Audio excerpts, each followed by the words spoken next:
Hello बच्चों, राम राम। क्या हाल चाल हैं? पढ़ाई लिखाई हो रही कि नहीं? सब ठीक ठाक?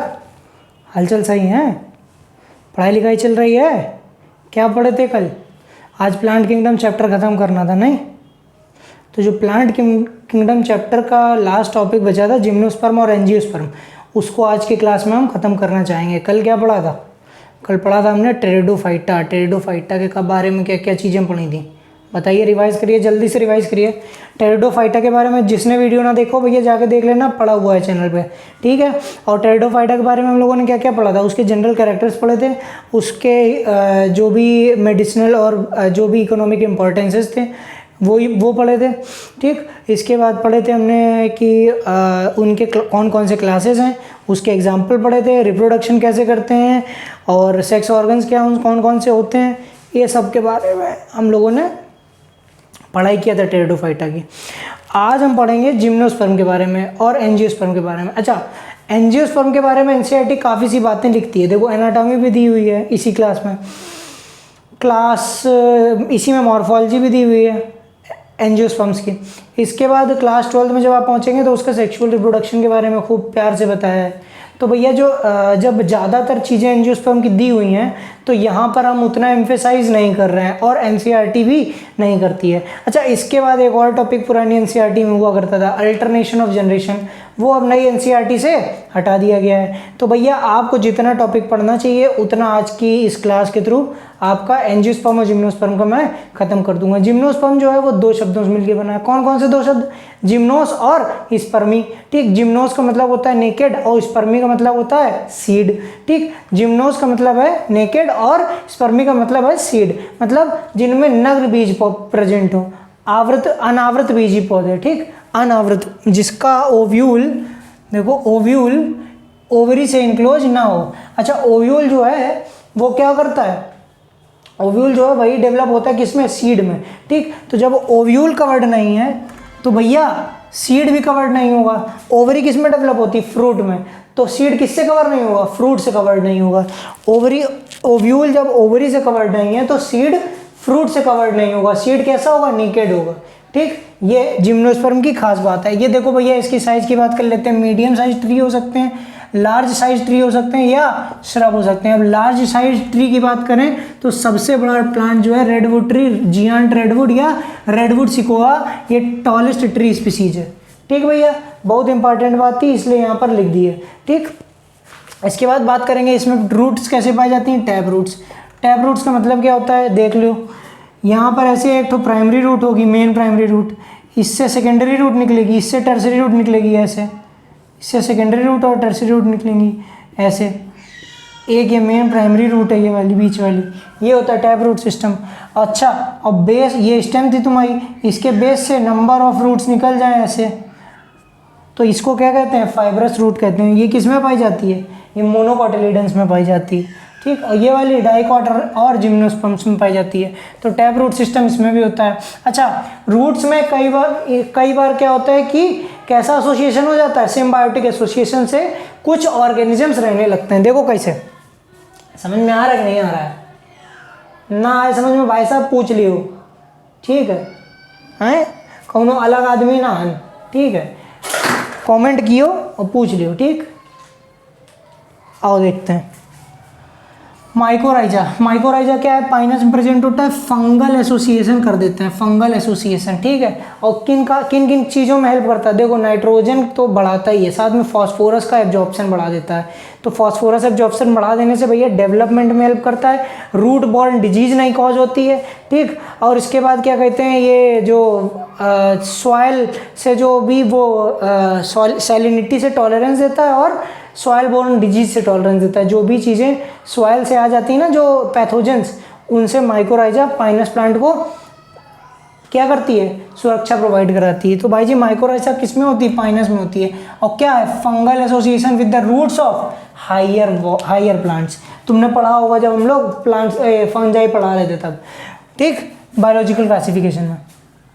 तो फंगल एसोसिएशन होता है किसके साथ?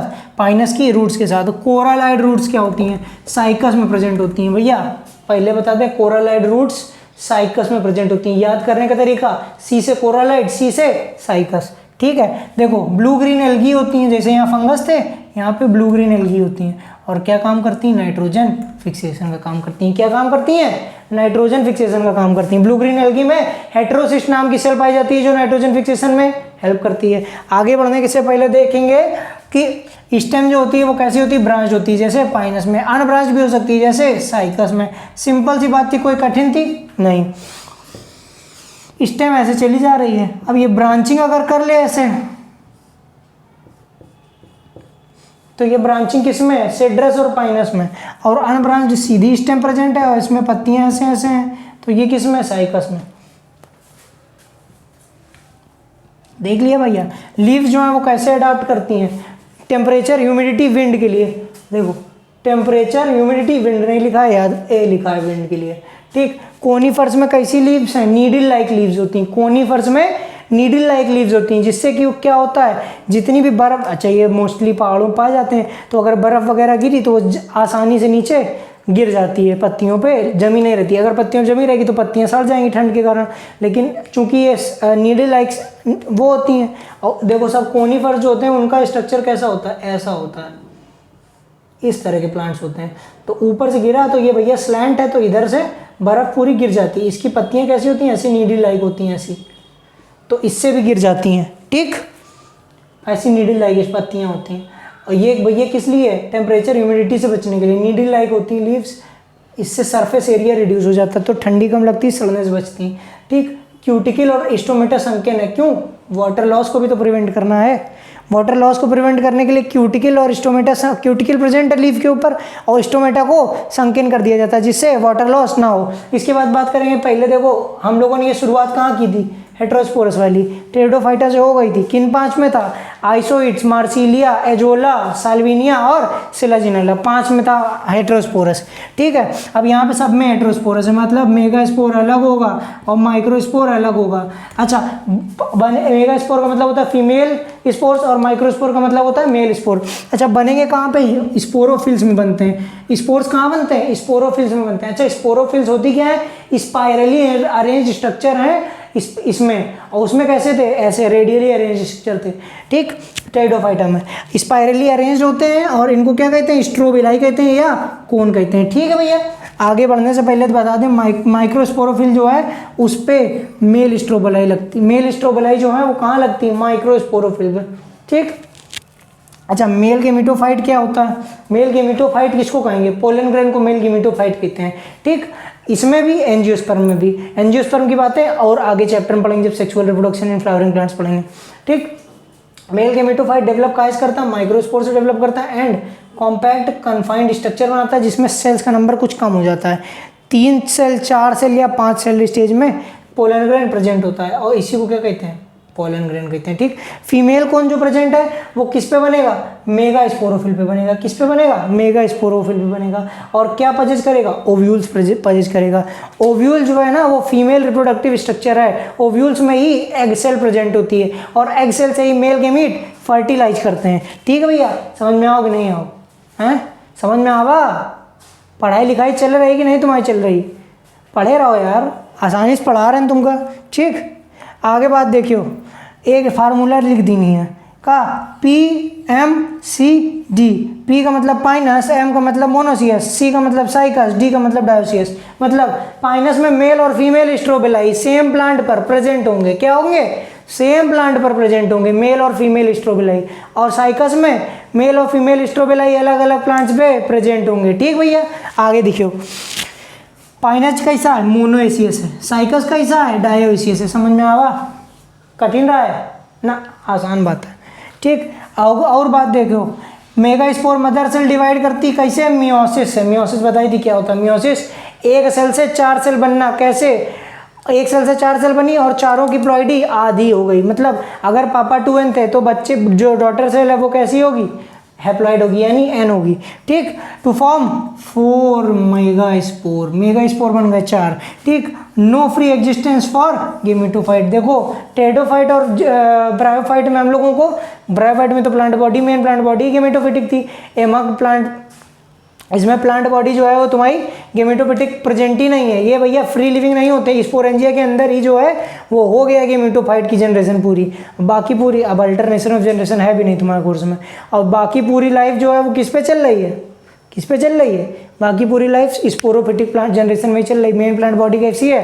स्पोरोफिटिक ही है, ठीक। पोलन रिलीज कर दिए गए किसमें, माइक्रोस्पोरोफिल से, ठीक, और किससे चलेगा, एयर करंट से, यानी कि अच्छा जब से अभी 12th का एक चैप्टर हम पढ़ा चुके हैं सेक्सुअल रिप्रोडक्शन, उसमें देखना हमने ये पॉलिनेशन के अलग अलग एजेंट्स बताए थे, ठीक। यहाँ पे खाली एजेंट कौन है, एयर है, एयर करंट से चले जाते हैं ओमेगा स्पोरोफिल्स तक पहुँच जाते हैं। एग्जाम्पल देख लो, Cycas, spinous, Cedrus, Ginkgo, Gnetum, सब अलग अलग क्लास के हमने एक एक रख दिए हैं, ठीक है। Cycas, spinous, Cedrus, Ginkgo, Gnetum, ठीक। अब दिए तो इसमें एनसीईआरटी में खाली 1 2 3 4 हैं, ये हमने अपने से रख दिया। एंजियोस्पर्म की बात करेंगे, देखो एंजियो का मतलब होता है आवृत, मतलब आवृत बीजी, मतलब जिनके ऊपर कवरिंग प्रेजेंट है, बीज के ऊपर कवरिंग प्रेजेंट है। देखो भाई जी, seeds are enclosed in fruits, तो ओव्यूल इंक्लोज्ड इन, ओव्यूल किसमें, ओवरी में इंक्लोज। देखो जैसे यहाँ पे ओव्यूल ओवरी में इंक्लोज नहीं थे, यहाँ पे सीड्स फ्रूट में इंक्लोज्ड हैं, तो ओव्यूल्स ओवरी में इंक्लोज्ड है, ठीक। स्पेशलाइज्ड स्ट्रक्चर प्रेजेंट होता है, इसको कहते हैं फ्लावर। फ्लावर का मतलब क्या है, फ्लावर खाली एंजियोस्पर्म्स में ही प्रेजेंट होता है, तभी इनको फ्लावरिंग प्लांट्स कहते हैं। चैप्टर का नाम क्या है, एक sexual reproduction in flowering plants. Flowering plant मतलब एंजियोस्पर्म्स, अच्छा जिसमें फ्लावर प्रेजेंट है वही एंजियोस्पर्म, ठीक। देखो स्मॉलेस्ट एंजियोस्पर्म कौन सा है, वुल्फिया है, याद करना example. Largest angiosperm eucalyptus, 110 metre के लंबे होते हैं ये।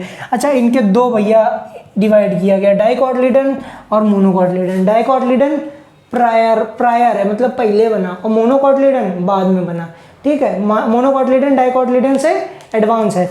डाइकोटिलीडन की विशेषताएं देख लो भाई जी, यहाँ पे 2 कोटिलीडन प्रेजेंट होंगे, काहे में, सीड में। सीड में 2 कोटिलीडन प्रेजेंट होते हैं। लीफ में रेटिकुलेट वेनेशन होता है। रूट्स कैसी होती हैं, टैप रूट होती हैं। फ्लावर जो है वो कैसा होता है, या तो टेट्रामेरस होगा या पेंटामेरस होगा। और जबकि देखो मोनोकोटिलीडन्स की बात करें तो इसमें सीड में 1 कोटिलीडन प्रेजेंट। वेनेशन कैसा है, पैरेलल पत्ती में, पैरेलल वेनेशन, रेटिकुलेट वेनेशन जान लो। जैसे ये तुम्हारी एक पत्ती थी, ये एक पत्ती थी तुम्हारी, यहाँ पे बना दें पत्ती, ठीक। ये इसमें प्रोमिनेंट बीच वाली जो वेन है इसको मिडरिब कहते हैं, और इसमें ऐसे जाली नुमा संरचना ऐसे ऐसे बन जाए, ऐसे ऐसे। पीपल की पत्ती देखी कभी, अरे आजकल वो रीलों में उन्हीं उसी में चित्र भी बना देते हैं, हाँ वही वाली, ठीक। तो ये जो है ये रेटिकुलेट स्ट्रक्चर है। अब पैरेलल वेनेशन देख लो, रेटिकुलेट वेनेशन, पैरेलल वेनेशन, सारी वेन्स ऐसे ऐसे जा रही।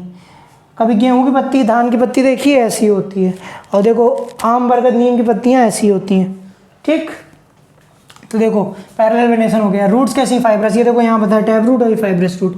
मोनोकॉट्स में फाइब्रस रूट है। अच्छा इसमें ट्राइमेरस फ्लावर्स होते हैं। जब आगे हम लोग वो पढ़ेंगे क्या कहते हैं मॉर्फोलॉजी, तो उसमें हम लोग पढ़ेंगे लिलिएसी फैमिली, मोनोकॉट की फैमिली है।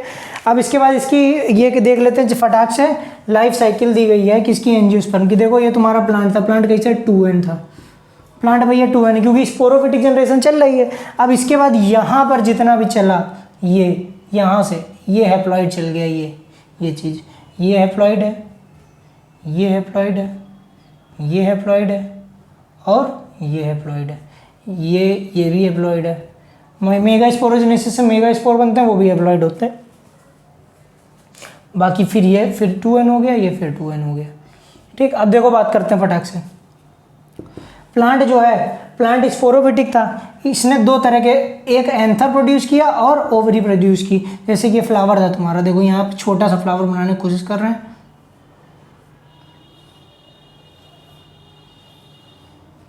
ये इसमें ओवरी हो गई और ये हो गए एंथर, ठीक।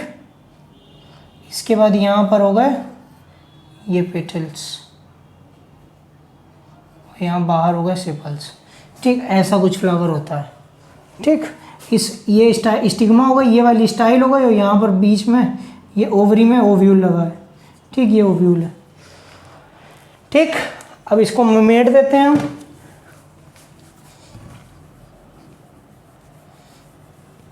ये फ्लावर था, तो एक ही फ्लावर में देखो एंथर भी था और ओवरी भी थी। तो जो एंथर था और जो ओवरी थी, यही मेन इंपॉर्टेंट है किस लिए, रिप्रोडक्शन के लिए। एंथर ने क्या किया, माइक्रोस्पोरोजेनेसिस की, और क्या बनाया, माइक्रोस्पोर बनाया। माइक्रोस्पोरोजेनेसिस का मतलब माइक्रोस्पोर्स का फॉर्मेशन।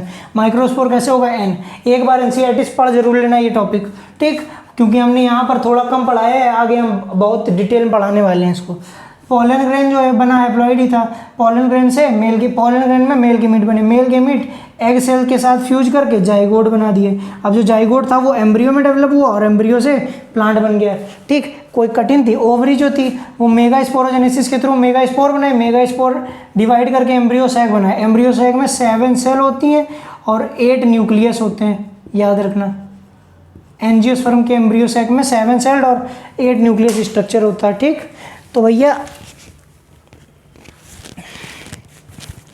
ये इतनी बातें ये आज की टॉपिक में हमने पढ़ाई हैं एंजियोस्पर्म और जिम्नोस्पर्म के बारे में। आज की इस वीडियो से अगर किसी को कोई वैल्यू सीख मिल रही हो तो भैया इस चैनल को सब्सक्राइब करिए, इस चैनल को जितना ज़्यादा से ज़्यादा हो सके प्रमोट करिए और आगे बढ़ाइए जितना हो सके, ठीक है। और अब इसके बाद हम नेक्स्ट वीडियो में जो पढ़ेंगे तो उसमें हम मेन आपके जूलॉजी का एक बहुत इंपॉर्टेंट टॉपिक क्लासिफिकेशन का एनिमल किंगडम शुरू करेंगे। और अल्टरनेशन ऑफ जनरेशन आपके सिलेबस से हटा दिया गया है, जिसकी पुरानी एनसीईआरटी वो नहीं ले लेगा। और भैया एक और गुजारिश है, इस चैनल को जितना ज़्यादा से ज़्यादा हो सके प्रमोट करें, चैनल को लाइक करें, सब्सक्राइब करें वीडियोस को और शेयर करें दोस्तों के साथ, ठीक है, जिससे कि हमारी भी रीच थोड़ी बढ़ पाए। हैं मेहनत लगती है वीडियो बनाने में, ठीक है भैया। आज की वीडियो में इतना ही, अगली वीडियो में फिर मिलते हैं। जय श्री राम, राधे राधे।